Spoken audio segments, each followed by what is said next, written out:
दोस्तों, इस दुनिया के कुछ हिस्से ऐसे हैं जहां इंसाफ सिर्फ किताबों के पन्नों में लिखा होता है, जहां कानून की किताबें धूल फांकती हैं और असली खेल ताकत, खून और लालच का चलता है। आज हम आपको ऐसी ही एक कहानी सुनाने जा रहे हैं, एक ऐसी कहानी जो आपको सिस्टम के सबसे अंधेरे कोनों तक लेकर जाएगी, जहां CIA के खेल हैं, ड्रग माफिया के खूनी सौदे हैं और इंसानी जज्बातों का टकराव है। ये कहानी है सिकारियो की, एक ऐसा शब्द जिसका मतलब होता है भाड़े का कातिल। कहानी की शुरुआत होती है अमेरिका के एरिजोना राज्य के एक छोटे से शहर चैंडलर से। यहाँ FBI के एजेंट केट मैसर और उसके साथी रेजी वैन को एक मिशन पर भेजा जाता है। उन्हें सूचना मिलती है कि मैक्सिकन ड्रग कार्टेल ने एक घर में अपना ठिकाना बनाया है। जब वो उस घर में दाखिल होते हैं तो उनके होश उड़ जाते हैं। दीवारों के अंदर छुपी होती हैं दर्जनों सड़ी गली लाशें, हर दीवार से इंसानी सड़ांत बाहर आ रही थी। और तभी अचानक एक धमाका होता है। घर के पिछवाड़े में बने एक शौचालय के नीचे छुपा बम फट जाता है और 2 पुलिसकर्मी मौके पर ही मारे जाते हैं। ये घर मैनुएल डियाज नाम के शख्स का होता है, जो कि मैक्सिकन ड्रग कार्टेल का बड़ा चेहरा है। इस भीषण मंजर के बाद केट की काबिलियत को देखते हुए उसे एक खास जॉइंट टास्क फोर्स में शामिल होने का ऑफर मिलता है। इस टास्क फोर्स को लीड कर रहे होते हैं मैट ग्रेवर और उसके साथ एक रहस्यमयी शख्स एलेजांद्रो गिलिक। एलेजांद्रो पहले मैक्सिको में सरकारी वकील था, लेकिन अब CIA के लिए काम करता है और भाड़े का हत्यारा बन चुका है। इस ऑपरेशन में केट का साथी रेजी शामिल नहीं किया जाता, क्योंकि उसे अनुभवहीन माना जाता है। केट तलाकशुदा है और उसकी कोई फैमिली नहीं है, बस कानून ही उसकी दुनिया है।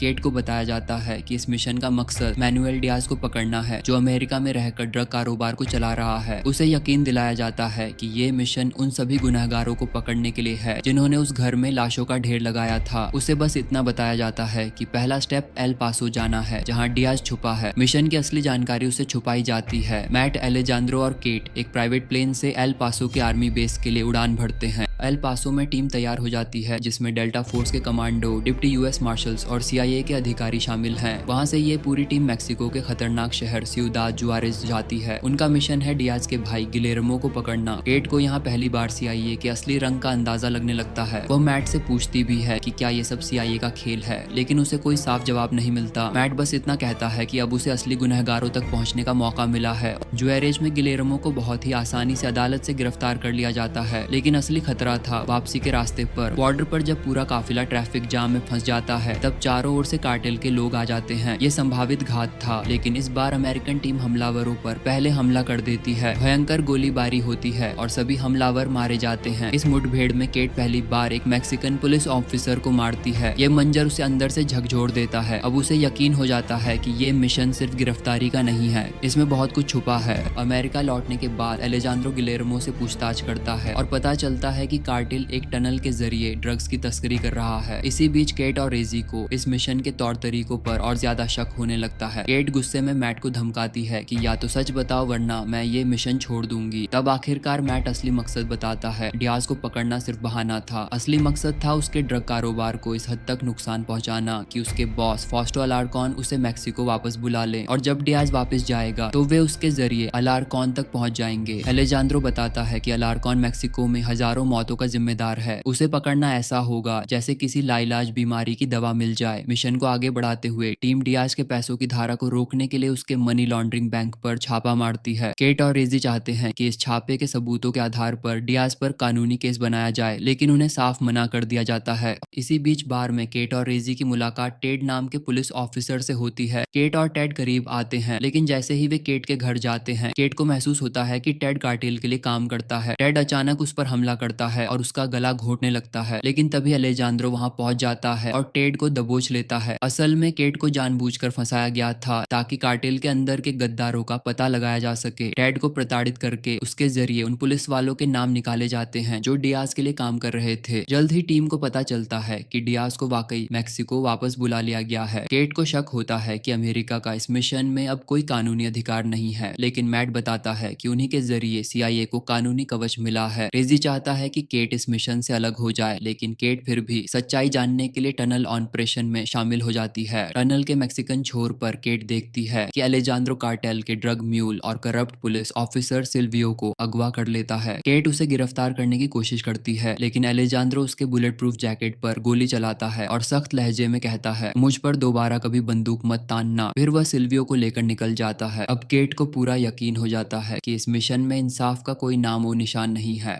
मैट खुलकर बताता है कि असली मकसद मेक्सिको में पुराने दिनों की तरह एक ही कार्टेल को सत्ता में लाना है। पहले जब मेडेलिन कार्टेल का बोलबाला था तब अमेरिका को ज्यादा कंट्रोल मिलता था। एलेजांद्रो खुद भी मेडेलिन के लिए काम करता था। उसे इस मिशन में शामिल करने का असली मकसद था अलारकॉन को खत्म करना, लेकिन उसके अंदर बदले की आग थी। अलारकॉन ने उसकी पत्नी और बेटी को बेरहमी से मरवा दिया था। अब एलेजांद्रो का मकसद सिर्फ बदला लेना था। मेक्सिको में एलेजांद्रो सिल्वियो को मजबूर करता है कि वह उसे डियाज तक पहुंचाए। डियाज को मारने के बाद एलेजांद्रो अलारकॉन के आलीशान घर पहुंचता है और पूरे परिवार को मौत के घाट उतार देता है। बदला पूरा होता है, लेकिन इस खूनी इंसाफ में कानून कहीं पीछे छूट चुका होता है। कहानी का सबसे भावुक मोड़ तब आता है जब एलेजांद्रो केट के घर आता है और उसे धमकी देकर ऑपरेशन की कानूनी स्वीकृति पर दस्तखत करवा लेता है। जाते जाते केट उस पर बंदूक तानती है, लेकिन गोली चलाने की हिम्मत नहीं कर पाती और अंत में सीन बदलता है। सिल्वियो की पत्नी अपने बेटे का फुटबॉल मैच देख रही होती है। पीछे से गोलियों की आवाज गूंजती है, लेकिन खेल चलता रहता है जैसे जिंदगी मौत को नजरअंदाज करके आगे बढ़ जाती है। दोस्तों, सिकारियो सिर्फ एक फिल्म नहीं है, ये सत्ता, इंसाफ, सिस्टम और इंसान के अंतर्द्वंद की एक सच्ची तस्वीर है। यह दिखाती है कि जहाँ कानून खत्म होता है वहाँ राजनीति और बदले की आग कैसे हावी हो जाती है, जहाँ इंसाफ के नाम पर खून बहता है और हर कोई अपने अपने मकसद के लिए इस खूनी खेल का हिस्सा बन जाता है। अगर आपको ये कहानी पसंद आई हो तो वीडियो को लाइक कीजिए, चैनल को सब्सक्राइब कीजिए और कमेंट करके बताइए कि ऐसी और किस फिल्म की कहानी आप सुनना चाहते हैं। फिर मिलेंगे एक नई कहानी के साथ।